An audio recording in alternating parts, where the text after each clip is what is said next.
हम यहाँ पे देखा जाए यूजीसी फर्स्ट पेपर कर रहे थे और फर्स्ट पेपर में बेसिकली हम लोग 9th यूनिट स्टार्ट किया था और इसका 9th यूनिट जो है कंप्लीट हम लोग स्टडी मटेरियल के साथ ये कर लिए हैं। अब देखा जाए इसके बाद हम इस यूनिट के प्रीवियस ईयर के क्वेश्चन करेंगे और सबसे पहले देखा जाए प्रीवियस ईयर के क्वेश्चन के पहले हम कॉन्सेप्ट बिल्डिंग के लिए यहाँ पे एमसीक्यू कुछ करेंगे, क्योंकि हमारा एग्ज़ाम एमसीक्यू बेस होता है तो इसलिए हम थोड़ा एमसीक्यू का प्रैक्टिस करेंगे। और ये देखा जाए मतलब एक ही साथ में हम लोग 100+ एमसीक्यूज करेंगे जो इस यूनिट के लिए बहुत इम्पॉर्टेंट है और कॉन्सेप्ट आपका बिल्डअप करने के लिए, और हर क्वेश्चन का कंप्लीट एक्सप्लेनेशन करेंगे जिससे उससे और भी जो क्वेश्चन निकल के आते हैं उसकी भी बात करेंगे। तो चलिए स्टार्ट करते हैं। तो सबसे पहला देखा जाए क्वेश्चन यहाँ पे स्क्रीन पे दिख रहा है, the term ecosystem was coined bye. Term ecosystem किसने दिया था? तो इकोसिस्टम का टर्म बहुत फेमस क्वेश्चन है और ये कई एग्ज़ाम में आता है। तो यहाँ पे सबसे पहले आंसर बताएं, आर्थर टेंसले ने दिया था इसे और ये 1935 में दिया था इन्होंने। और जैसा कि आपको पता है कि इकोसिस्टम क्या होता है, ये लिविंग ऑर्गेनिज्म और नॉन लिविंग ऑर्गेनिज्म, बायोटिक और एबायोटिक के बीच का क्या है, एक कह सकते हैं कंपोनेंट है। उसी को हम लोग फिजिकल इन्वायरमेंट और बायोटिक इन्वायरमेंट कह सकते हैं, उसके बीच का कंपोनेंट है। फिजिकल और बायोलॉजिकल कंपोनेंट का बना होता है क्या, इकोसिस्टम। तो नेक्स्ट क्वेश्चन आते हैं, who first use and define ecology इन 1866। ये भी बहुत फेमस क्वेश्चन है। तो देखा जाए अर्नेस्ट हैकेल ने सबसे पहले 1866 में इकोलॉजी टर्म क्या किया था, डिफाइन किया था, और इकोलॉजी टर्म गिवन और डिफाइन किया था। इसमें क्या है कि डिफाइन क्या है, study of the relationship of organism with their environment. ठीक है, यानी कि कह सकते हैं जो कंपोनेंट ऑफ इकोसिस्टम है उसके कंप्लीट स्टडी को हम लोग इकोलॉजी बोलते हैं। और यहाँ पे आंसर हो जाएगा बी ऑप्शन जो हैकल हो जाएंगे। ठीक है, नेक्स्ट आते हैं question, in the study of man environment interaction Miss Semple statement the human are slowly the product of the environment. ये बहुत इम्पॉर्टेंट है। तो ये देखा जाए एक कह सकते हैं वाइडली एक्सेप्टेड फिनोमेना है एक तरह से, और ये पुराना फिनोमेना था। जैसे मान लिए Miss Ellen Churchill Semple environment determinism के बिहेव पे इन्होंने बताया था। तो हम लोग यहाँ पे दो वर्ड पढ़े थे, एक पॉसिबिलिज्म और एक डिटर्मिनिज्म। तो ये देखा जाए कॉन्सेप्ट किससे प्रेरित है, डिटर्मिनिज्म से। डिटर्मिनिज्म मतलब कि दुनिया में हर चीज़ नेचर ही क्या करता है, डिसाइड करता है, उसे डिटर्मिनिज्म बोलते हैं। पॉसिबिलिज्म जैसे हम लोग इन्वायरमेंट में कुछ चेंजेज करते हैं, उसको इकोसिस्टम को डिस्टर्ब करते हैं, उसे हम लोग पॉसिबिलिज्म मतलब बना सकते हैं, मैन अपने अकॉर्डिंग बनाता है, ऐसा उसकी मान्यता है। तो नेक्स्ट क्वेश्चन आते हैं, ए हैबिटेट। हैबिटेट किसे बोलते हैं, हैबिटेट इज, तो हैबिटेट बेसिकली देखा जाए particular area inhabited by plant and animal, उसे ही हैबिटेट बोला जाता है। और इसमें सी ऑप्शन सही हो जाएगा। और हैबिटेट में देखा जाए basically natural home environment where special living and grow include food shelter water space for organism, वही हैबिटेट होता है। नेक्स्ट क्वेश्चन आते हैं, नेक्स्ट क्वेश्चन देखा जाए बायोम के बारे में पूछा जाए, biome is a natural community of. ठीक है, तो ये सब एक तरह से टर्मिनोलॉजी वाले क्वेश्चन अभी आ रहे हैं। तो biome is a natural community जो है, बायोम क्या होता है, plant and animal in geographical area, उसे हम लोग क्या बोलते हैं, बायोम बोला जाता है। तो यहाँ पे plant and animal geographical area C option है, तो यही हो जाएगा। कह सकते हैं ये biome is a large ecological unit होता है और ये किसका बना होता है, क्लाइमेट सॉयल वेजिटेशन का बना होता है। अलग अलग बायोम जैसे ट्रॉपिकल रेन फॉरेस्ट बायोम हो गया, डिजर्ट हो गया, टुंड्रा हो गया, ग्रास लैंड हो गया, ये सब बायोम है। तो बायोम मीन्स क्या होगा, एक जियोग्राफिकल एरिया है जहाँ पे प्लांट और एनिमल एक तरह से रहते हैं उसे हम लोग बायोम बोला जाता है। नेक्स्ट आते हैं question, if we combine all the ecosystem present on earth it is a called, तो उसे हम लोग क्या बोलेंगे, तो उसे हम लोग बेसिकली क्या कहते हैं, बायोस्फीयर बोलते हैं। बायोस्फीयर क्या होता है, include all ecosystem on earth, सभी इकोसिस्टम को इंक्लूशन क्या है, बायोस्फीयर। जैसे हम कई बार बताएं, जैसे पाई चार्ट से यहाँ पे वेन डायग्राम बना सकते हैं इसका, ठीक है। अब ये देखा जाए, हम ये वेन डायग्राम बनाए, इसमें ये लिथोस्फीयर हो गया और ये ट्रोपोस्फीयर हो गया, ठीक है। ट्रोपोस्फीयर जिसे एटमॉस्फेयर कह सकते हैं, एटमॉस्फेयर हो गया, और इसे हम लोग हाइड्रोस्फीयर बोलते हैं। इसके इंटरेक्शन का बीच वाला पार्ट क्या, बायोस्फीयर होगा। तो बायोस्फीयर क्या है, include all ecosystem on earth, उसे हम लोग बायोस्फीयर कहते हैं। नेक्स्ट आते हैं, all the energy in food chain originated from, सारी एनर्जी कहाँ से आता है, तो कहीं कोई भी चीज़ होता है तो सभी एनर्जी क्या होता है, प्राइमरी सोर्स ऑफ एनर्जी या अल्टीमेट सोर्स ऑफ एनर्जी से आता है। वो अल्टीमेट सोर्स ऑफ एनर्जी कौन है, सन है। Sun is the primary source of energy या अल्टीमेट सोर्स ऑफ एनर्जी या प्राइमरी सोर्स ऑफ एनर्जी कहलाता है। और केमिकल एनर्जी बनाता है कौन, प्लांट बनाता है ड्यू टू फोटोसिंथेसिस की। कैसे, जैसे यहाँ पे क्लोरोफिल है, उस पर लाइट आएगा, HNO आएगा, वो केमिकल एनर्जी में कन्वर्ट होगा। कार्बन डाइऑक्साइड प्लस वाटर, आप जानते हैं फार्मूला, और C6H12 O6 बनता है, तो बदले में ऑक्सीजन गैस निकलता है। ये आप बैलेंस कर सकते हैं, तो बैलेंस हो गया। तो ये बेसिकली ग्लूकोज बना, और कैसे ये कह सकते हैं यहाँ पे लाइट एनर्जी कन्वर्ट हो गया केमिकल एनर्जी में। तो किससे होता है, फोटोसिंथेसिस से होता है। नेक्स्ट आते हैं question, a food web is to show, food web क्या बताता है। अब फूड वेब देखा जाए, ऑप्शन देखते हैं, how feeding relationship are interlink, सही बात है, ये बताता है। उसके बाद how several food chain are connected together, ये भी बताता है। हु ईट व्हाट, कौन क्या खाएगा, ये भी बताता है। तो यहाँ पे सारे ऑप्शन सही हो गए। फूड वेब क्या, illustrate interaction interconnected food chain showing how energy flowing through various trophic level in an ecosystem. Next आते हैं, नेक्स्ट क्या, in the analysis of man environment relationship pragmatic possibilism implies that, pragmatic possibilism. तो pragmatic possibilism क्या होता है, अब यहाँ पे दो चीज़ हमने बताया था, पॉसिबिलिज्म और डिटर्मिनिज्म। तो ये पॉसिबिलिज्म से रिलेशन है, तो इसमें man has to watch and assess the situation and go ahead with resource utilisation, तो वही आ जाएगा, man has to watch and assess the situation go ahead with resource utilisation. जैसे हम लोग पढ़े थे पॉसिबिलिज्म,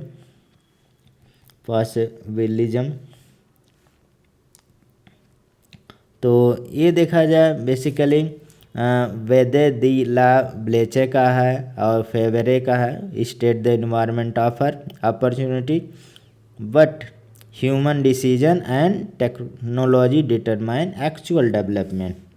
तो पॉसिबिलिज्म मतलब कि ह्यूमन अपने अकॉर्डिंग थोड़ा इन्वायरमेंट को क्या करेगा, चेंज करेगा, उसे बोलते हैं। डिटर्मिनिज्म नेचर के द्वारा होता है, ठीक है। Which one of the following are included in the biosphere, included, तो कौन सा चीज़ बायोस्फीयर में, तो अभी हमने बात किया कि लिथोस्फीयर, हाइड्रोस्फीयर, एटमॉस्फेयर, ये सब क्या होता है, इंक्लूड रहता है बायोस्फीयर में। तो सारा एक तरह से इंटरकनेक्ट वही बायोस्फीयर हो जाएगा। तो ऑप्शन क्या हो गया, डी हो गया।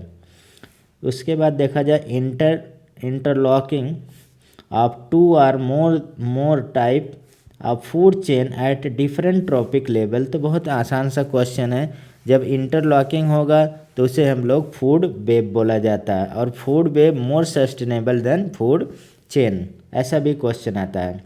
नेक्स्ट आते हैं question, the transfer of energy through a chain of organism from one trophic level to another is called, उसे हम लोग क्या बोलते हैं, जब ट्रांसफ़र होता है तो उसे हम लोग बेसिकली फूड चेन बोला जाता है। ठीक है, फूड चेन जैसे प्राइमरी प्रोड्यूसर हो गया, उसके बाद प्राइमरी कंज्यूमर हो गया, सेकेंडरी कंज्यूमर, टर्सरी कंज्यूमर, ऐसा हमने पढ़ा था। नेक्स्ट आते हैं, बहुत ही इंपॉर्टेंट क्वेश्चन है, एक keystone species is characterize by it, किससे करेक्टराइज होता है? तो बेसिकली हम लोग पढ़े थे की स्टोन स्पीसी किसे कहते हैं। ये क्या करता है, बेसिकली मेंटेन करता है इकोसिस्टम बैलेंस को। और जैसा कि स्टोन स्पीसी मतलब सिंगल होगा, जैसे हमने एक एग्जांपल लेके बताया था कि मतलब पर्टिकुलर एरिया में एक बरगद का पेड़ हो गया, तो वहाँ पे बहुत सारे लिविंग ऑर्गेनिज्म उसी पे डिपेंडेंट रहता है। अगर हम बरगद का पेड़ काट देते हैं तो वहाँ के सारे लिविंग ऑर्गेनिज्म ख़त्म हो जाएगा, वहाँ से या चले जाएंगे या डेथ हो जाएगा। तो ये बरगद का पेड़ एक तरह से क्या कहलाया, की स्टोन स्पीसी। उसी तरह से देखा जाए टाइगर इन फॉरेस्ट भी है, हो गया क्या, की स्टोन स्पीसी। सी ओटर इन क्लेप फॉरेस्ट, उसमें भी कह सकते हैं वो भी क्या है, की स्टोन स्पीसी है। तो यहाँ पे क्या हो, disproportionate large impact on ecosystem, तो उसे हम लोग बोलेंगे क्या, की स्टोन स्पीसी बोला जाता है। नेक्स्ट आते हैं, ये population that is at equilibrium is, population में क्या होगा, अब कैसे रहेगा, it number is almost stable over a period of time, तो यहाँ पे सी ही आ जाएगा, it is number is almost stable over period of time.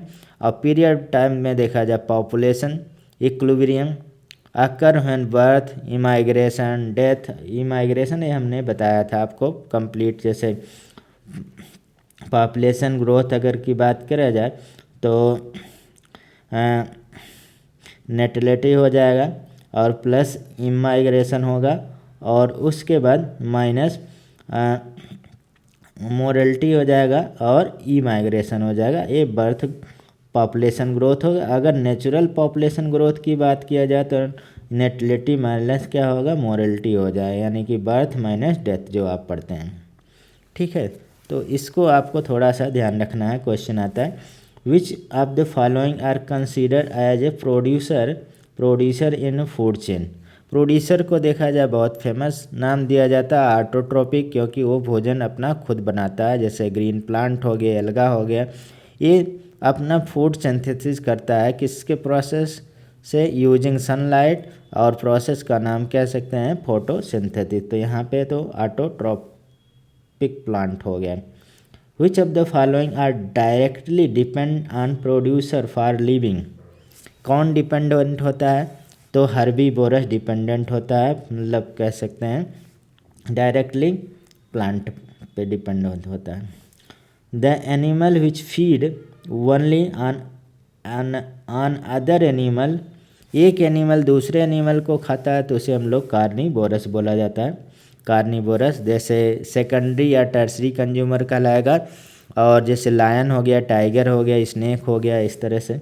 Next आते हैं, नेक्स्ट देखा जाए, the green plant which can make their own food through photosynthesis are term है। तो ग्रीन प्लांट को तो ऑटोट्रॉप बोलते हैं, अपना भोजन खुद बनाते हैं, सेल्फ फीडिंग कह सकते हैं।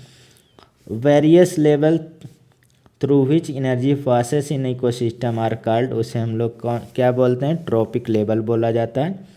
ठीक है, the transition area between two ecosystem, बहुत इंपॉर्टेंट है, हमेशा एग्जाम में आता ही रहता है कि transition area between two ecosystem is term है, तो उसे इकोटोन बोला जाता है, बहुत इंपॉर्टेंट है, इकोटोन बोला जाता है। हमने बताया था इकोटोन क्या होता है, transition zone between two ecosystem, जैसा एग्जाम्पल लिया था ग्रासलैंड और फॉरेस्ट का बाउंड्री जो है। नेक्स्ट आते हैं, पॉपुलेशन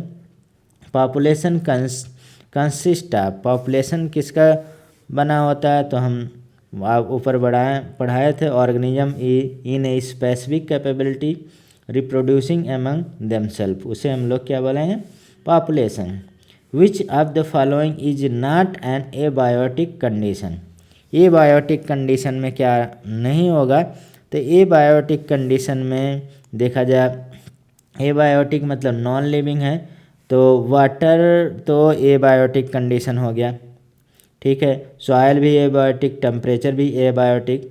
बायोटिक में बैक्टीरिया होगा, तो यहाँ पे ऑप्शन यही हो जाएगा। सिंपल सा कंपोनेंट के बेस पे क्वेश्चन है।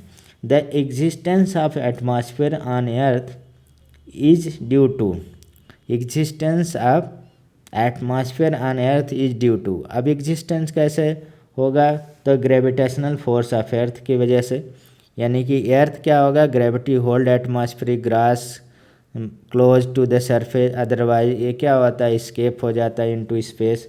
तो कह सकते हैं ग्रेविटेशनल फोर्स का बहुत रोल है। नेक्स्ट देखा जाए, मैचिंग वाला क्वेश्चन आता है एग्जाम में, और ये मैचिंग बहुत इम्पॉर्टेंट है।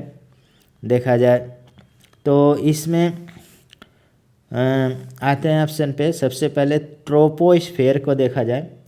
ट्रोपोस्फेयर में देखा जाए, हमने बताया था सब मतलब जितने भी चेंजेज होते हैं ज़्यादातर ट्रोपोस्फेयर में, डस्ट पार्टिकल ट्रोपोस्फेयर में ही रहेगा, ठीक है। स्ट्रेटोस्फेयर में ओजोन लेयर होता है जो अल्ट्रावायलेट को प्रोटेक्ट करता है। आयनोस्फेयर में मीटॉयर होता है, और एक्सोस्फेयर में ऑरोरा होता है।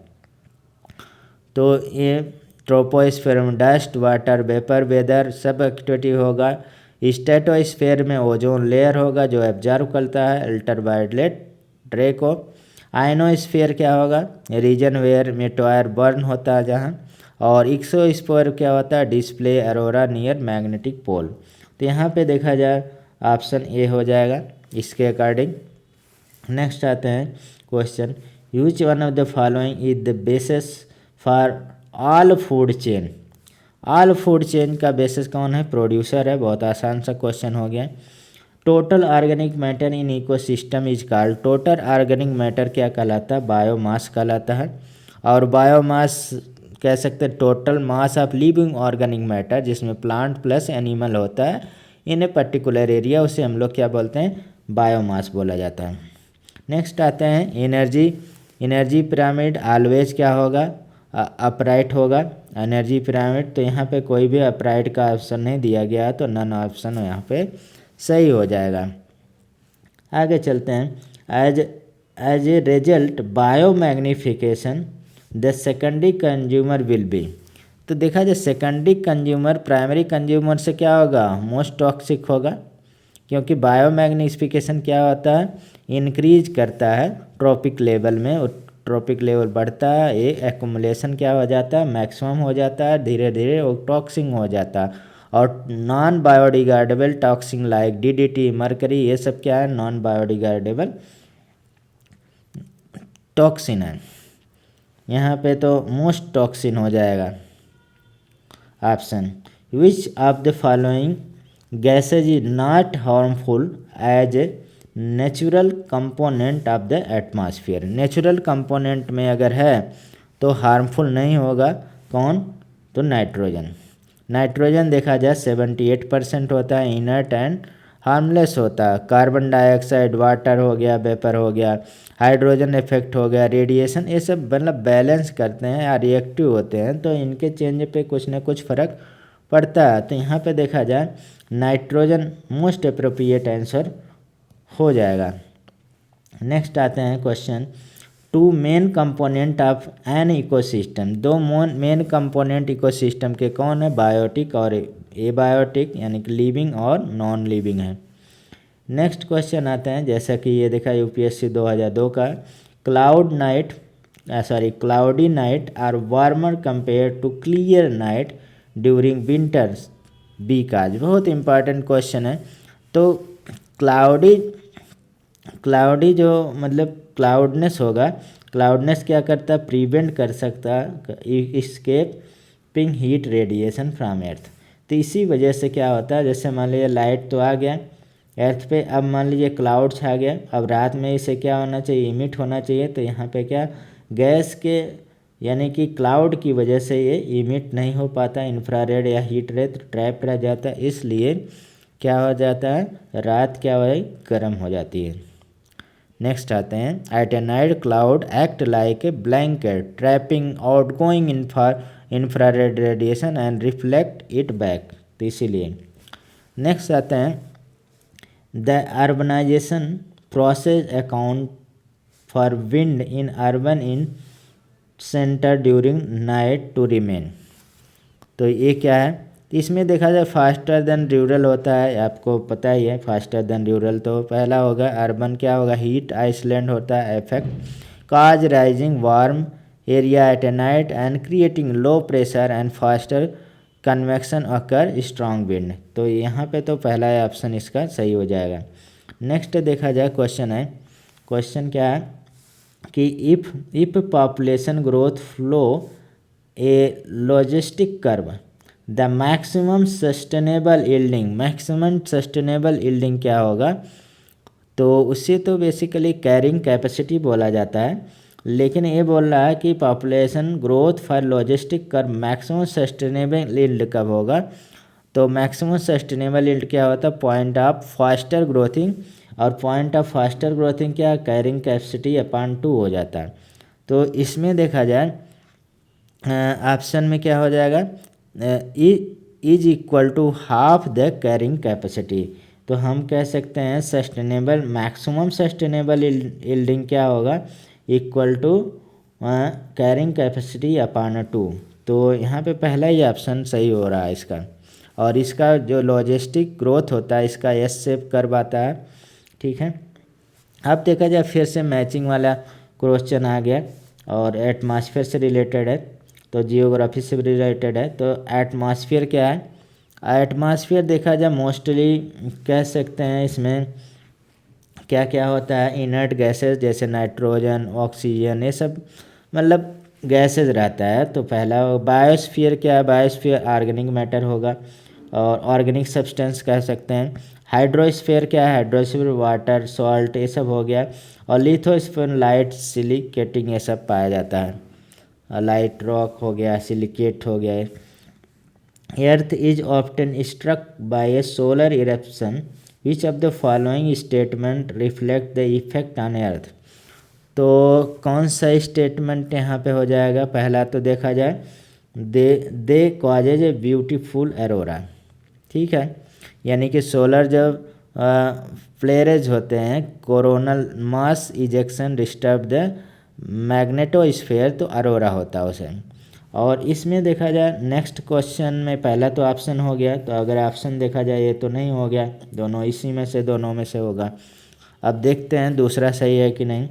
The break down radio communication power supply ये सब ब्रेक डाउन हो जाएगा, तो 1 और 2, यानी कि इससे क्या होगा, disturb radio GPS power grid ये सब मतलब डिस्टर्ब हो जाता है इसके वजह से, ठीक है। तो यहाँ पे फर्स्ट सेकंड दोनों सही हो जाएगा, थर्ड तो नहीं सही है, ठीक है। नेक्स्ट क्वेश्चन देखते हैं। ए टेम्परेचर इन्वर्जन बहुत इंपॉर्टेंट है, जियोग्राफी में भी आता है temperature inversion.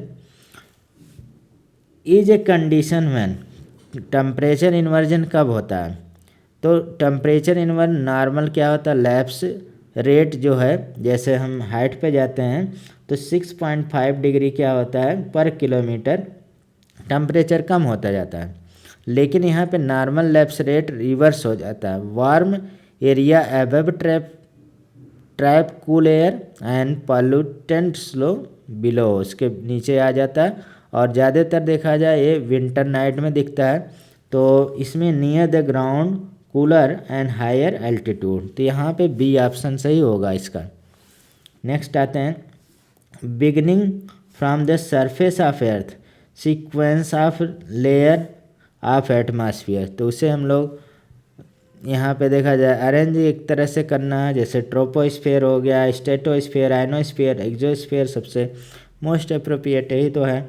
Most dynamic layer of the atmosphere in term of weather condition, तो अभी हमने थोड़ी देर पहले डिस्कस किया कि ट्रोपोस्फेयर होगा, तो ट्रोपोस्फेयर हो जाएगा और 0 से 12-15 किलोमीटर तक होता है। 75% एटमॉस्फेरिक मास क्या है यहीं पर प्रेजेंट होता है। और ऑल वेदर फिनोमेना, क्लाउड हो गया, रेनफॉल हो गया, स्ट्रॉम हो गया, सब ट्रोपोस्फेयर में होता है। Next, in which layer of atmosphere ozone gas is present, किस लेयर में होता है, तो ये तो स्ट्रेटोस्फेयर में होगा 15 से मतलब 15 से लेकर और कह सकते हैं 40 किलोमीटर तक होता है और ये एब्जॉर्व करता है और हार्मफुल अल्ट्रावायलेट रेडिएशन को एब्जॉर्व करता है। और 16 सितंबर क्या होता है, मॉनेट्रियो प्रोटोकॉल का दिन है और 1989 में मॉनेट्रियो प्रोटोकॉल, तो इसमें कह सकते हैं इसी दिन हम लोग 16 सितंबर के दिन क्या मनाते हैं, ओजोन डे मनाते हैं। कई बार एग्जाम में आया हुआ, हमने ऊपर बताया भी था। In which atmospheric layer does the ionosphere occur, किस में होता है आयनोस्फीयर, तो आयनोस्फीयर देखा जाए बेसिकली मीजोस्फीयर में ही होगा। तो और मीजोस्फीयर का अगर देखा जाए हाइट जो होगा वो 62 कह सकते हैं 400 किलोमीटर तक होता है। और इसमें क्या होता है, contain ionised gas reflecting radio wave में जैसे मीडियम वेव हो गया, शॉर्ट वेव हो गया, ये सब। लेकिन फ्रीक्वेंसी मॉड्यूलेशन एफएम का नहीं वहाँ पर जाता है, एफएम तो हॉरिजॉन्टल में चलता है। In an ecotone the species which become numerous are called, ecotone में स्पीसीज न्यूमरस क्या है, तो इसमें देखा जाए एज स्पीसी है, एज स्पीसी। तो इकोटोन क्या होता है, transition zone between two ecosystem, जैसे ऊपर हमने बताया था फॉरेस्ट और ग्रासलैंड हो गया। एज इफेक्ट क्या होगा, हायर डाइवर्सिटी स्पीसी जिसमें थ्रिविंग हियर द एज स्पीसी, तो उसे हम लोग एज इफेक्ट बोला जाता है।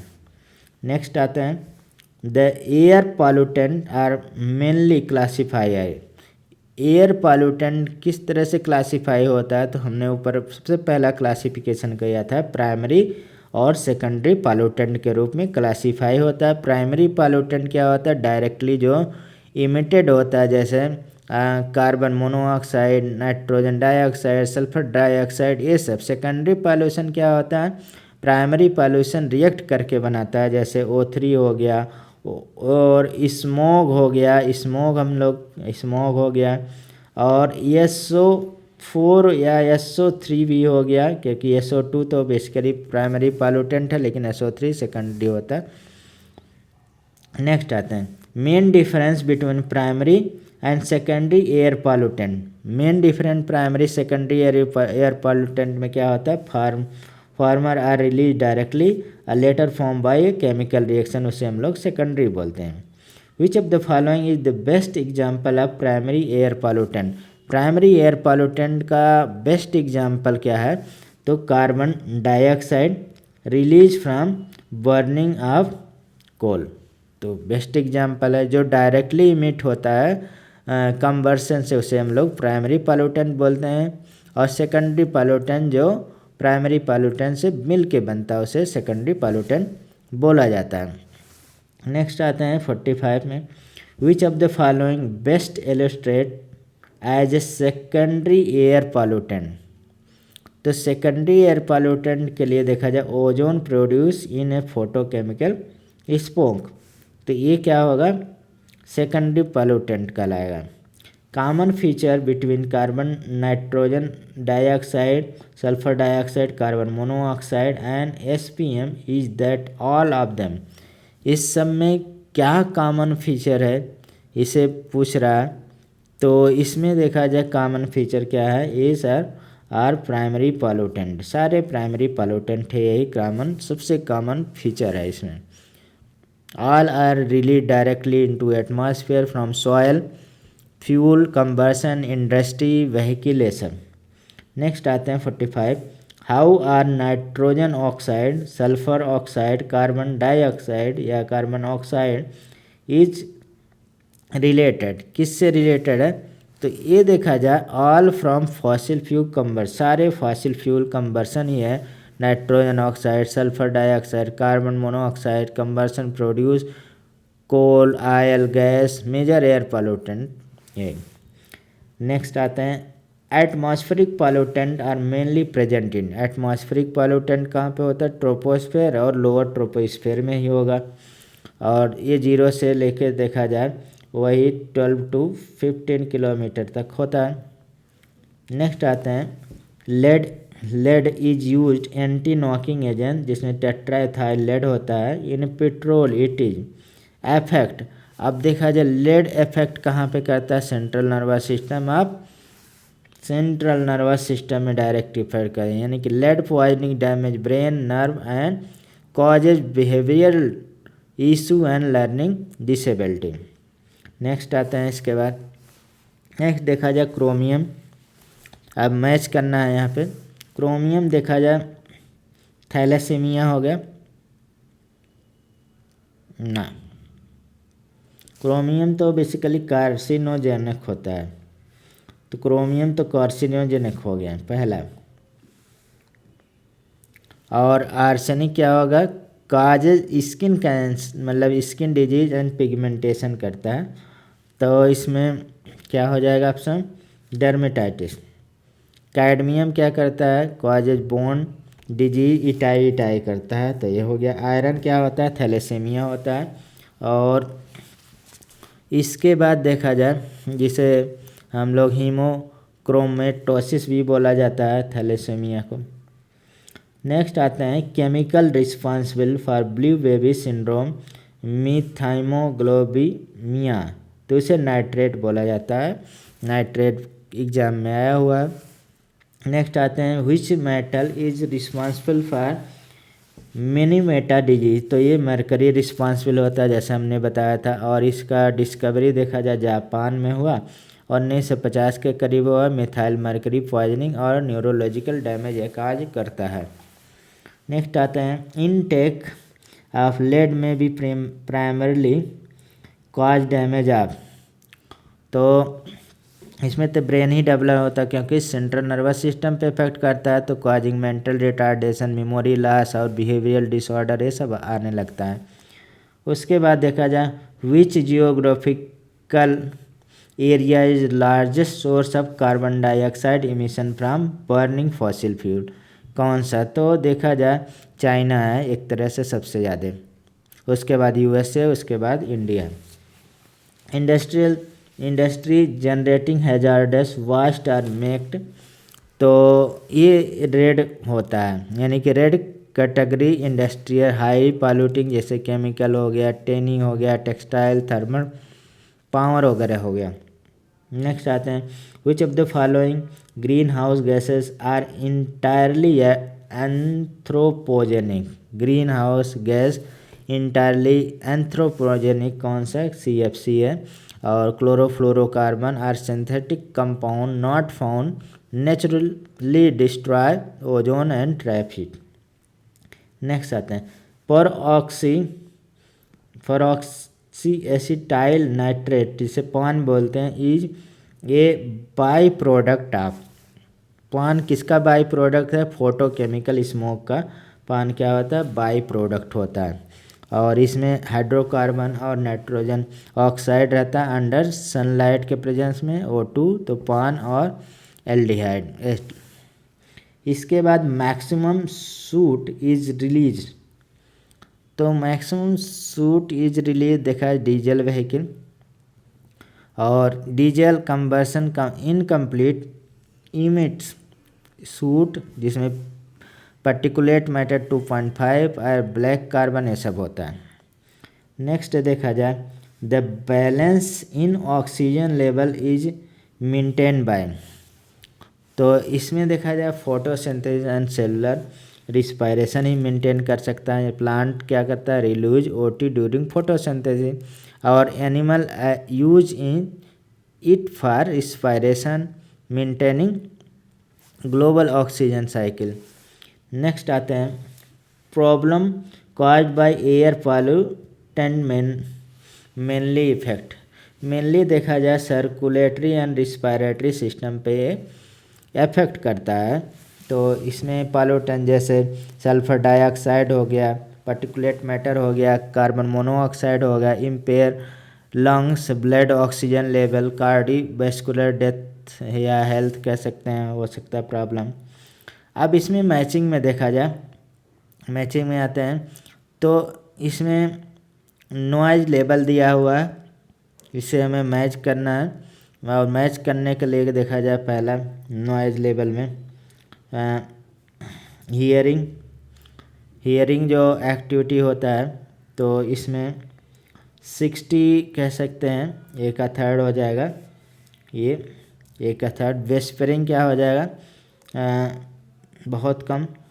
इनफेरेंस स्लीप क्या हो गया, थर्ड हो गया। तो नॉर्मल हियरिंग जो होगा 0 से 0 dB, और वेस्परिंग क्या होगा 30 dB, और नॉर्मल टॉक क्या होता है 40 to 50 डेसिबल एंड 60 डेसिबल में भी disturb sleep. Inability to hear important environmental cause and animal signal is term as, तो उसे हम लोग क्या बोलेंगे, मास्किंग बोलते हैं, इसे हम लोग मास्किंग बोलते हैं। नेक्स्ट आते हैं, which of the following about पर ऑक्सी एसिटाइल नाइट्रेट, जिसे हम लोग फान बोलते हैं, इज ट्रू। फान के रिस्पेक्ट में देखा जाए दे आर सेकेंडरी पॉल्यूटेंट, सही है। From hydrocarbon radical and nitrogen oxide, सही बात है। कॉजेज रिस्पायरेटरी डिजीज, ये भी सही है। तो 3 सारे सही है इसमें। फान क्या होता है, फोटोकेमिकल ऑक्सीडेंट, नाइट्रेट आई और lungs component of urban smog, ये सब होता है।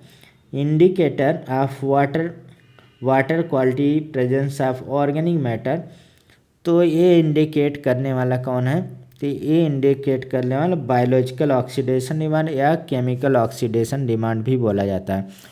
तो biological oxidation oxygen needed by microbe to decompose organic matter, और OT required for a chemical oxidation और both assess pollutant level. Next आते हैं, तो इसमें दोनों आंसर हो जाएगा सही। नेक्स्ट देखा जाए इसमें ओस्टियोपोरोसिस और फ्लोराइन, और यहाँ पे ल्यूकेमिया लंग्स कैंसर है। तो पहला का देखा जाए मैच किया जाए, पहला तो फर्स्ट हो गया। बी का क्या है, थर्ड हो जाएगा। और लंग्स कैंसर में काजेज ल्यूकेमिया, नहीं ये तो इसी में हो जाएगा ना, बी का ल्यूकेमिया, तो ये स्ट्रांसियम 90 ही होता है। बेंजोपायरेन क्या होता है, carcinogenic from smoke and tar, और कह सकते हैं लंग्स कैंसर बेसिकली हो जाए बेंजोपायरेन। तो ये तीनों मैच किए हुए हैं। Which unit measure noise intensity, कौन सी यूनिट नॉइज इंटेंसिटी मेजर करता है, तो उसे हम लोग डेसिबल बोलते हैं। और साउंड इंटेंसिटी जिसे लॉगरिथमिक स्केल मेजर किया जाता है इसे। नेक्स्ट आते हैं, human ear is most sensitive to noise in frequency range, तो इसमें फ्रीक्वेंसी रेंज देखा जाए 1 से लेकर 2 किलोहर्ट्ज है human species, and hearing best between 1 kilohertz to 4 kilohertz, most sensitive around 2 kilohertz. The plume rise coal based power plant dependent, तो इसमें क्या हो जाएगा, सारे हो जाएंगे, बायंसी, एटमॉस्फेरिक स्टेबिलिटी, मोमेंटम और एग्जॉस्ट गैसेज, ये सब है आल कह सकते हैं इसमें। Next question, in the metro city of Calcutta the major cause of air pollution, major cause of air pollution क्या है, वहाँ पे carbon monoxide is the major cause है, क्योंकि vehicle exhaust is the main source of carbon monoxide in metro city like Kolkata. अब आते हैं main discharge from coal based thermal plant, तो क्या होता है, फ्लाई ऐश होता है इसमें। और burning coal large fly ash release continuing silica alumina toxic metal, ये सारे। Which of the following method can be use to increase supply of usable good quality of water, तो इसमें क्या हो जाएगा, ऑप्शन का बात अगर देखा जाए तो रेन वाटर हार्वेस्टिंग हो गया, रिसाइकलिंग होगा, वाटसेवर हो गया, डिसिलेशन हो गया, एफोरेस्टेशन, ये सब आपका increase usable water involve conservation, purification, reuse to combat scarcity. Next आते हैं malaria is caused by, malaria किससे फैलता है, तो देखा जाए ये पैरासिटिक इन्फेक्शन होता है, ठीक है। तो सी हो जाएगा parasitic infection. Malaria is caused by plasmodium parasite transmit through bite of female anopheles mosquito. Next देखा जाए ozone depletion is cause due to increase in the level of, तो इसमें क्या होगा, ऑक्सीजन होगा। What type of chemical weathering is enhanced by acid rain, कौन से type का केमिकल वेदरिंग होता है, तो इसमें डिसोसिएशन होता है, पहला यही समझ सकते हैं। What process causes the distinction of rock at or near the earth surface, तो इसमें क्या हो जाएगा, यानी कि फिजिकल वेदरिंग होगा। Which gas affect human health by reducing blood ability to carry oxygen, तो इसमें कार्बन मोनोऑक्साइड ही हो जाएगा आंसर। और एक कार्बोऑक्सी हीमोग्लोबिन बनाता है, ऑक्सीजन जुड़ के क्या बनाता है, कार्बोऑक्सी हीमोग्लोबिन कार्बोऑक्सी हीमोग्लोबिन बनाता है।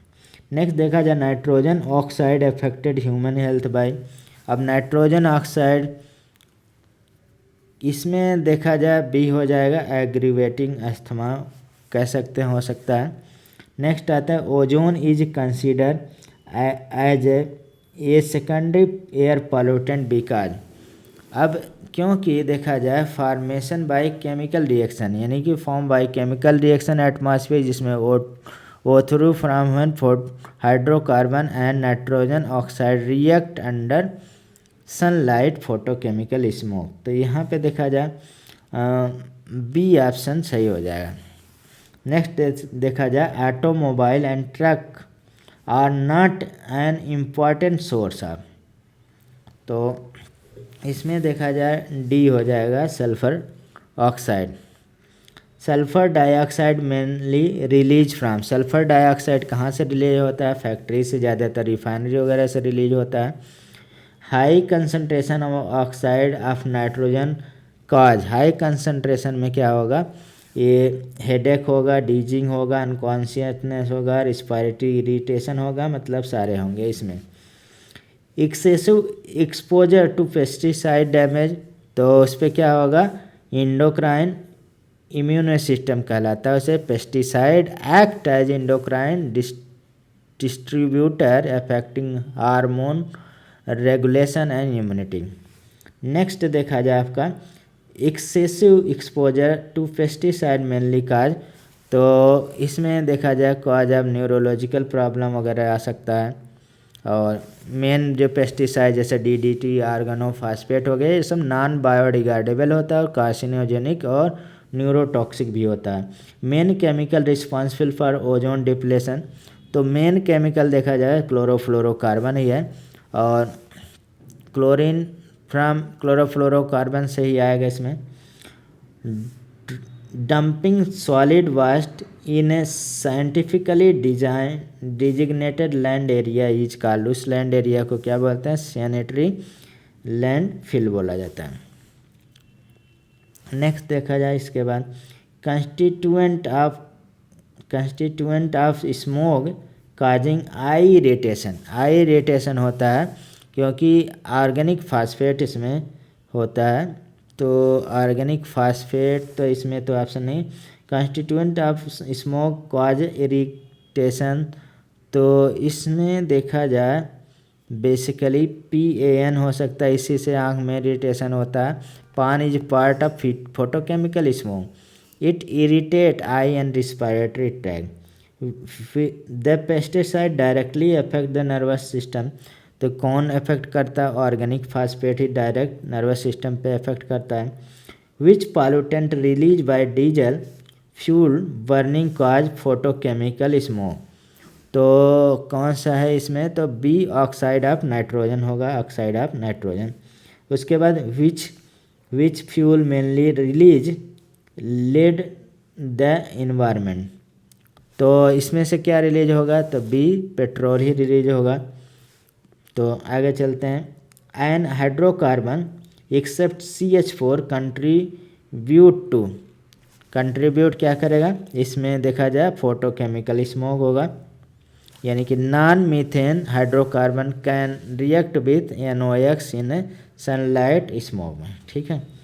CO2 and CH4 are similar because, अब कार्बन डाइऑक्साइड और मीथेन सिमिलर क्यों है, तो ये कंट्रीब्यूट करते हैं ग्लोबल वार्मिंग में, इसीलिए कह सकते हैं यहाँ पे both are green house gases trapping infrared radiation को या हीट रेडिएशन को ट्रैप करते हैं। मेन सोर्स ऑफ पॉल्यूटेंट जिसमें nitrogen oxide, sulphur oxide, carbon monoxide है। तो इसमें देखा जाए photochemical reaction, burning fossil fuel at high temperature, industrial process, ये सब है।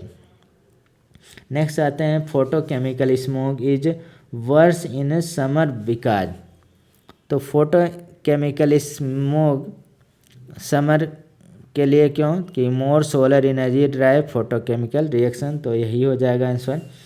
फोटोकेमिकल स्मोक फ्रॉम, तो क्या हो जाएगा, secondary pollutant react with sunlight. Next आते हैं which can help reduce air pollutant, air pollutant reduce करने के लिए क्या करते हैं हम, removal of sulphur from coal, ये काम करते हैं, यानी कि इसे हम desulphurisation, lower carbon sulphur dioxide emission, reduce acid rain. Next आते हैं air pollution developing country increase due to, air pollution developing country क्यों इंक्रीज होता है, तो जैसे इंडिया डेवलपिंग कंट्री है तो इसमें कह सकते हैं coal for electricity, changing life style, lack of eco friendly tech, ये सब रहता है। नेक्स्ट आते हैं quality of resource not degraded by pollutant, तो इसमें देखा जाए बेसिकली सन ही होगा, क्योंकि सन क्या है, रिन्यूएबल एनर्जी होगा और पॉल्यूशन फ्री होता है सन का। नेक्स्ट आते हैं main source of water pollution, तो main source of water pollution क्या है, सीवेज वाटर है, untreated sewage, organic load, organic depletion, disease causing microbe, ये सब कॉज करता है। उसके बाद देखा जाए यहाँ 99 which ultimately cause oxygen depletion in water body, तो इसमें माइक्रो ऑर्गेनिज्म बोल सकते हैं, बैक्टीरिया, डिकम्पोज ऑर्गेनिक मैटर जिसे कंज्यूमिंग डिजॉल्व ऑक्सीजन, जिसे हम लोग यूट्रिफिकेशन बोलते हैं। नेक्स्ट आते हैं which of the following is water borne disease, water से कौन सी डिजीज होते हैं, तो इसमें देखा जाए कॉलरा वाटर से फैलता है, vibrio cholera, bacteria spread versus contaminated water, और सीवियर डायरिया वगैरह, ये सब मतलब डिहाइड्रेशन वगैरह होता है। नेक्स्ट आते हैं अब क्वेश्चन नंबर 101, तो the main pollutant of Indian coast water is, main pollutant कौन होता है, म्यूनसिपल सीवेज होता है इसमें, और over 70% of coastal water pollution and in India come from untreated domestic sewage entering river and इसका coast. Tamil Nadu coastal belt has a drinking water problem due to, जून में, तो इसे हम लोग over exploitation of ground water bye tubewell, तो यही रहता है इसमें। Matching water quality with pH value, तो इसमें मैं मैच कर देता हूँ। तो पहला देखा जाए बेसिकली न्यूट्रल, आप जानते हैं न्यूट्रल, तो ऐसे तो न्यूट्रल तो 7 होता है, 7 तो ऑप्शन में नहीं देख रहा, 7 होगा। जैसे एसिडिक हो गया, लेस देन 7 हो गया, एल्कलाइन हो गया, greater than 7, strong acid, strong base, strong acid मतलब कि 5 से कम ही होगा pH, जैसे 1, 0, इस तरह से स्ट्रॉन्ग pH हो जाए। Maximum emission of pollutant from fuel source in India caused by, तो इसमें कोल ही है, दो राय नहीं, कोल ही इसमें ऑप्शन रहेगा। यानी कि थर्मल पावर प्लांट में बर्निंग कोल और इंडिया लार्जेस्ट होगा, जिसमें सल्फर डाइऑक्साइड, कार्बन डाइऑक्साइड और फ्लैश ऐश आते हैं। Which of the following is not a primary air pollutant, इसमें से प्राइमरी एयर पॉल्यूटेंट कौन नहीं है, तो देखा जाए मीथेन तो प्राइमरी है, सल्फर डाइऑक्साइड है, ट्राइऑक्साइड नहीं होता है, एस्बेस्टॉस है, ओजोन नहीं है, तो यहाँ पे आंसर क्या होगा, ओजोन हो जाएगा इसके रिस्पेक्ट में।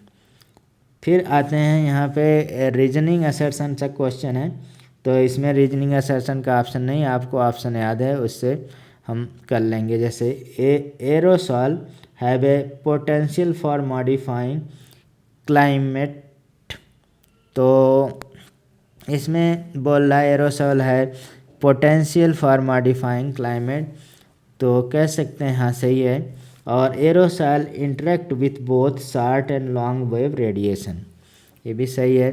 तो यहाँ पे करेक्ट एक्सप्लेनेशन भी है, तो जो ए वाला ऑप्शन होता है वही लगभग यहाँ पे सही है। Which statement about noise pollution is true, तो नॉइज पॉल्यूशन के रिस्पेक्ट में कौन सा स्टेटमेंट, यानी कि jet plane among highest decibel source cause, और ये देखा जाए जेट प्लेन 140 से लेके 150 डेसिबल तक होता है, डी और कैपिटल बी लिखा जाता है। Unit of measurement of noise pollution, noise pollution का कैसे मेजर किया जाता है, डेसिबल से ही मेजर किया जाता है। फिर आते हैं 0 डेसिबल क्या होगा, 0 डेसिबल कह सकते हैं थ्रेशोल्ड फॉर हियरिंग है वही। और ग्रीन मफलिंग बहुत एग्जाम में आता है, ग्रीन मफलिंग क्या होता है, जैसे आप घर के आसपास मतलब बहुत सारा प्लांट लगा दें, उसे हम लोग क्या बोलते हैं, ग्रीन मफलिंग बोलते हैं। उससे क्या होता है, नॉइज पॉल्यूशन कंट्रोल होता है। Natural phenomena that become harmful due to pollution is, तो नेचुरल फिनोमेना में कौन है, ग्रीन हाउस गैसेस होता है। और natural green house effect keep earth warm, pollution जिसमें कार्बन डाइऑक्साइड CH4 इनहेंस मतलब ग्लोबल वार्मिंग कॉज करते हैं। नेक्स्ट आते हैं pollutant is specify for ozone hole, pollutant कौन सा है, तो क्लोरोफ्लोरोकार्बन ही होता है। Best solution for non biodegradable waste क्या है, नॉन बायोडिग्रेडेबल वास्ट का बेस्ट तो क्या रिसाइकलिंग कर सकते हैं इसे। और उसके बाद एनिमल डग जो होता है उसे हम लोग बायोडिग्रेडेबल ही होता है। Which of the following A not biodegradable, ऐसा एग्जाम में आता है, तो नायलॉन क्या नॉन बायोडिग्रेडेबल, बाकी बायोडिग्रेडेबल है। Which non biodegradable waste has potential to pollute dangerously, तो कौन सा हो गया, तो इसमें सब है DDT, CFC, radio active substance सभी तो हैं। इसके बाद आते हैं which is non point source water pollution, बहुत बार एग्जाम में आया, नॉन पॉइंट सोर्स कौन होगा, जिसमें ओपन कास्ट माइन होता है उसे हम लोग क्या बोलते हैं, नॉन पॉइंट सोर्स बोलते हैं। अब absorption of excess carbon dioxide by ocean cause by, तो इसमें क्या होता है, राइज इन सी लेवल वगैरह, तो जैसे जैसे कार्बन डाइऑक्साइड की वजह से तो सी लेवल क्या हो रहा है, बढ़ रहा है। तो नेक्स्ट आते हैं BOD बायोलॉजिकल ऑक्सीजन डिमांड ही होता है इसका फुल फॉर्म, और ये डायरेक्टली प्रोपोर्शन क्या होता है पॉल्यूशन के बाद, जिसमें पॉल्यूटेंट वाटर होगा अगर ये बढ़ता जाएगा। Not a method for purifying water, कौन सा मेथड इसमें नहीं है जो प्यूरिफिकेशन वाटर का, तो वाटर को प्यूरिफाई करने के लिए हम लोग क्या क्या करते हैं, तो बेसिकली रिवर्स ऑस्मोसिस तो करते हैं, अल्ट्रावायलेट रेडिएशन ट्रीटमेंट भी कहता है, distillation, evaporation from water body ये नहीं करते हैं, बाकी सब करते हैं, ओजोन नाइज भी करते हैं उसे। Not true about normal plastic waste, तो इसमें देखा जाए बायोडिग्रेडेशन तो होगा नहीं, उसमें प्लास्टिक नॉन बायोडिग्रेडेबल होता है, तो ये गलत हो गया। Acid rain is form by, तो acid rain chemical pollutant water droplet का बना होता है, तो इसे हम लोग एसिड रेन कहते हैं। नेक्स्ट आते हैं which is not an impact of acid rain, इसमें से कौन सा एसिड रेन नहीं, तो सॉयल एल्कलाइन हो जाता है, नहीं एसिडिक होता है। इन lake polluted with pesticide which will have maximum pesticide concentration, तो किसमें मैक्सिमम होगा, जो सबसे ऊपर लेवल का ट्रॉपिक लेवल होगा उससे वही सबसे ऊपर होगा, तो यहाँ पे कह सकते हो वाटर बर्ड हो जाएगा। अब इसके बाद देखा जाए most dangerous long lasting waste तो न्यूक्लियर वास्ट ही है। और substance that cause egg shell in lake Michigan pelican तो डीडीटी ही था, बहुत एग सेल थिन होता गया।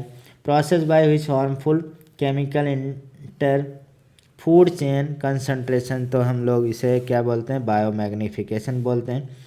कंबर्सन ऑफ मोस्ट फ्यूल रिलीज क्या है, कार्बन डाइऑक्साइड है। अब उसके बाद which fuel help reduce air pollution तो बेसिकली कह सकते हैं कम करेगा तो सीएनजी, ठीक है। अब इलेक्ट्रिक व्हीकल वगैरह आ गए। Organism indicator carbon sulphur dioxide pollution या पॉल्यूशन इंडिकेटर लाइकेन बोला जाता है, जो एल्गा और फंगाई का कम्बिनेशन होता है। Petrol engine emitted gaseous oxide nitrogen oxide release करता है। और high temperature combustion produce nitrogen oxide और नाइट्रोजन डाइऑक्साइड। तो ग्लोबल वार्मिंग ड्यूरिंग विंटर मोर प्रोनाउंस क्या पोल में ज़्यादा होगा, ठीक है, ये क्वेश्चन आता है। और यही काज होता है और एल्बिडो इसका फीडबैक होता है। Chemical agent orange use Vietnam तो इसे डाइऑक्सिन बोला जाता है और ये टॉक्सिक हर्बिसाइड होता है। आप इसे सर्च करेंगे तो बहुत डेंजरस है। वियतनाम वार के दौरान अमेरिका ने डाइऑक्सिन पेड़ों पर छिड़का, जिससे क्या होगा, पेड़ के पत्ते गिर जाएं, जिससे दुश्मन दिखाई दें, इसलिए डाइऑक्सिन उन्हें छिड़का। और ये टॉक्सिक क्या होता है, हर्बिसाइड होता है, हर्बिसाइड। और ये कार्सिनोजेनिक होता है, कैंसर काजिंग होता है। नेक्स्ट आते हैं best extinguisher of inflammable material तो कार्बन डाइऑक्साइड ही है। Carbon dioxide store as a liquid cylinder तो हाई प्रेशर से। और ड्राई कार्बन डाइऑक्साइड को मतलब सॉलिड कार्बन डाइऑक्साइड को ड्राई गैस भी बोला जाता है। Best way to deposit plant waste composting होगा, कन्वर्ट किया जाता है इसमें organic waste to nutrient rich manure. Not a nitrogen cycle problem human interface ozone depletion हो गया।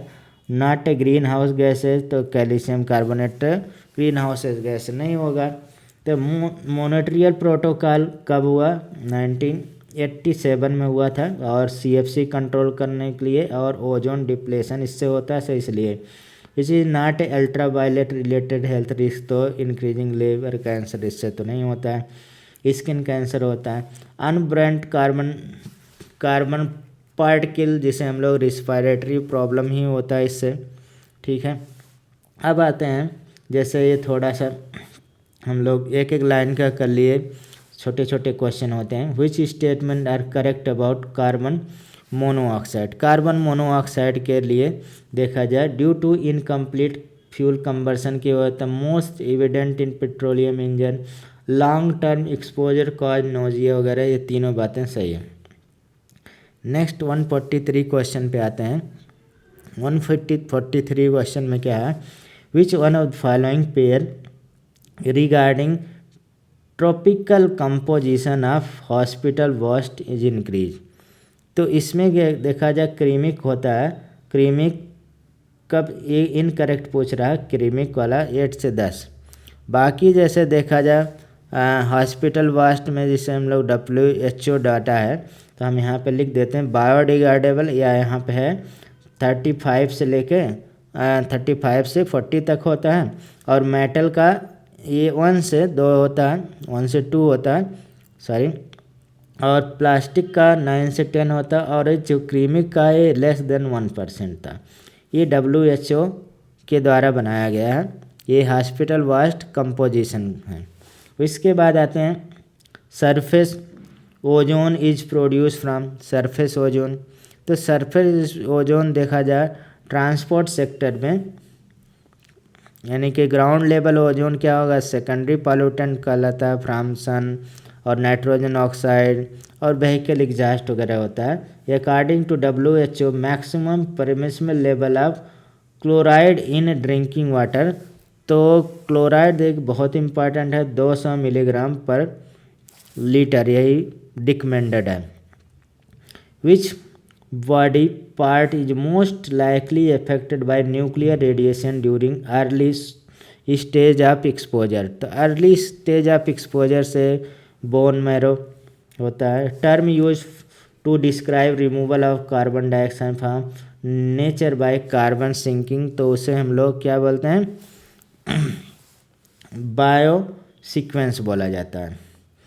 Term reflective potential of green house gases cause global warming, तो green house gases काज global warming जिसे हम लोग क्या बोलेंगे, इसे हम लोग क्या बोलते हैं, बेसिकली ग्लोबल वार्मिंग पोटेंशियल बोला जाता है। हमने पढ़ाया था ग्लोबल वार्मिंग पोटेंशियल कितना होता है, ये सब हमने बात किया था। GWP कार्बन डाइऑक्साइड का 1 होता है 100 ईयर रिलेटिविटी के लिए। The living organism that serve as indicator of air pollution, तो एयर पॉल्यूशन का इंडिकेटर कौन है, तो फंगाई कह सकते हैं, यही फंगाई है।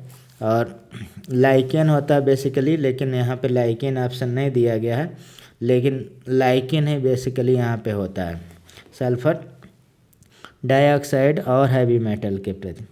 Gas mainly responsible for global warming due to abundance in atmosphere, तो कार्बन डाइऑक्साइड है।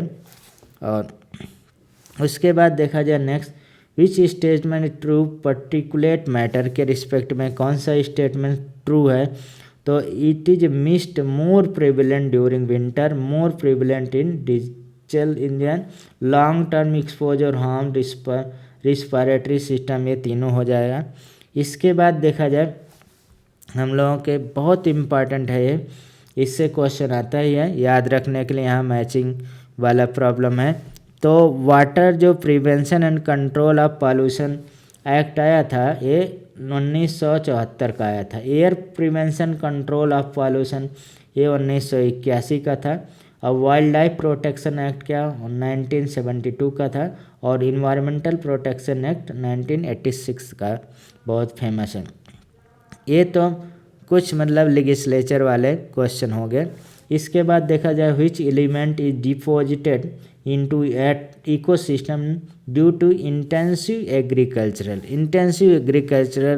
ज़्यादा, तो बेसिकली फर्टिलाइज़र देखा जाए हम लोग डालते हैं यूरिया, और यूरिया में जो नाइट्रोजन का परसेंट होता है 46.6 होता है, तो यही नाइट्रोजन ही यहाँ पे हो जाएगा। और एक्सेस होता है नाइट्रेट के फॉर्म में होता है, ये सब आप जानते हैं। Discharge of industrial waste water cause all except, तो इसमें चेंज इन क्लाइमेट होगा, तो ये चेंज इन क्लाइमेट से रिलेटेड नहीं है। इसमें depletion, dissolve oxygen, destruction aquatic life, impairment biological activity, ये सारे हैं।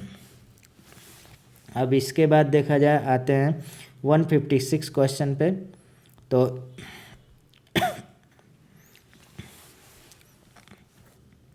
56 में the following is not recommended for management of plastic waste, तो इसमें इंसिनरेशन ये नहीं है, डीप बुरियल नहीं है, ऑटोक्लेव या हाइड्रोक्लेव ये भी नहीं, सारे इसमें हो जाएगा, ठीक है।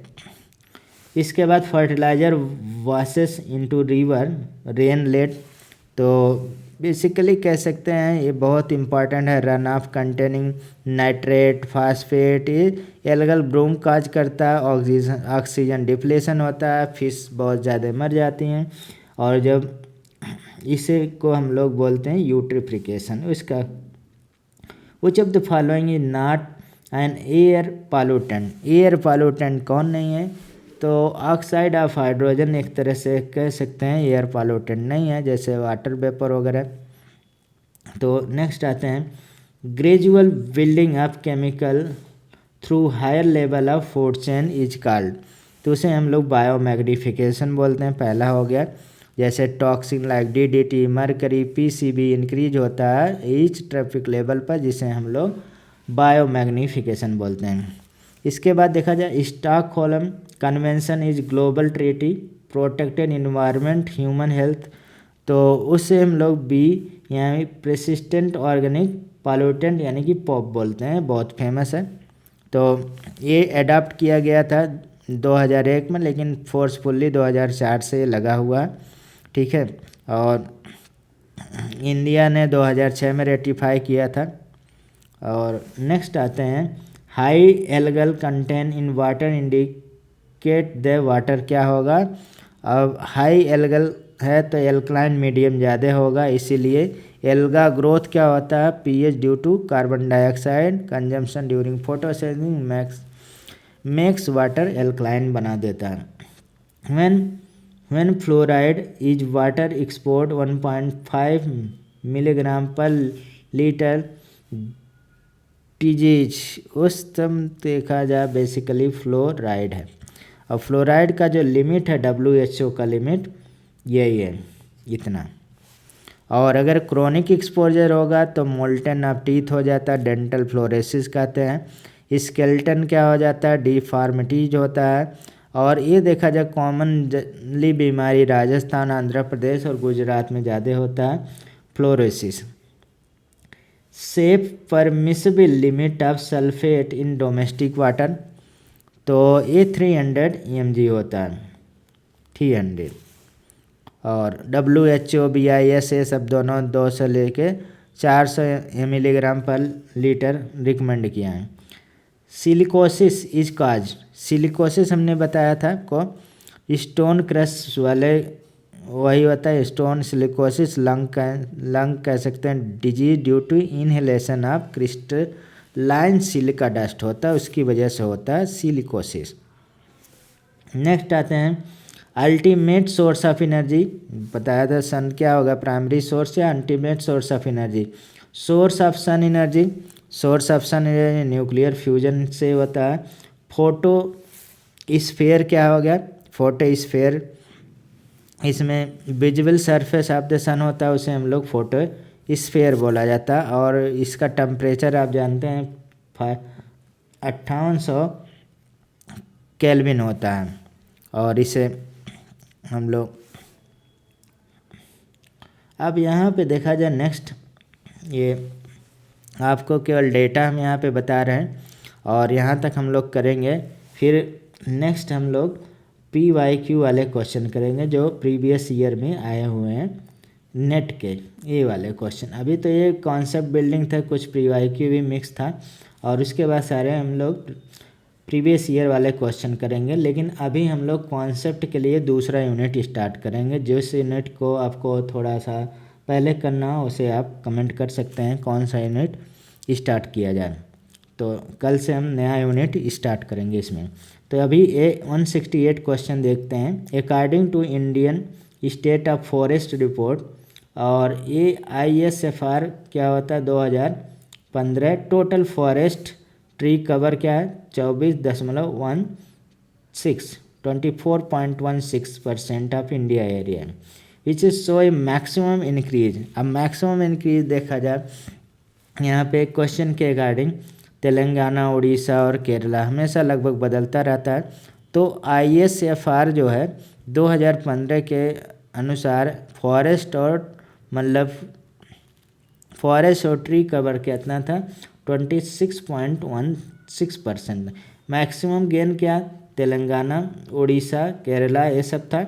और यहीं पे देखा जाए ISFR जो लेटेस्ट ये आया ये 2021 का, तो इसमें 24.162% हो गया है, बढ़ गए। अपडेट यहाँ पे 2025 में क्या हाईएस्ट गेन क्या आंध्र प्रदेश है, और यहाँ पे तो तेलंगाना है, उड़ीसा है। और ग्रीन इंडिया मिशन एफोरेशन प्रोग्राम के तहत कह सकते हैं। अब ये हम थोड़ा सा नेक्स्ट टर्न पे करेंगे। तो यहाँ तक अभी हो गया और हमने यूनिट 9 का एक कंप्लीट स्टडी कर लिए।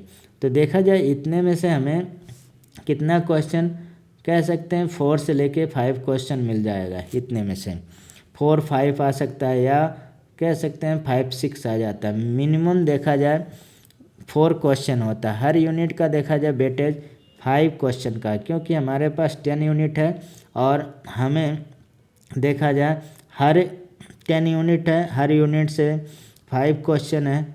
तो ऐसे ही हमारे पास क्या हो गया 50 क्वेश्चन हो गया। तो 50 क्वेश्चन टोटल आते हैं। तो इस हिसाब से यूजीसी का पेपर फर्स्ट से आता है। तो हमने 9th यूनिट कंप्लीट कर लिया। इसके बाद आपको नेक्स्ट दूसरा यूनिट स्टार्ट करेंगे। Thank you very much.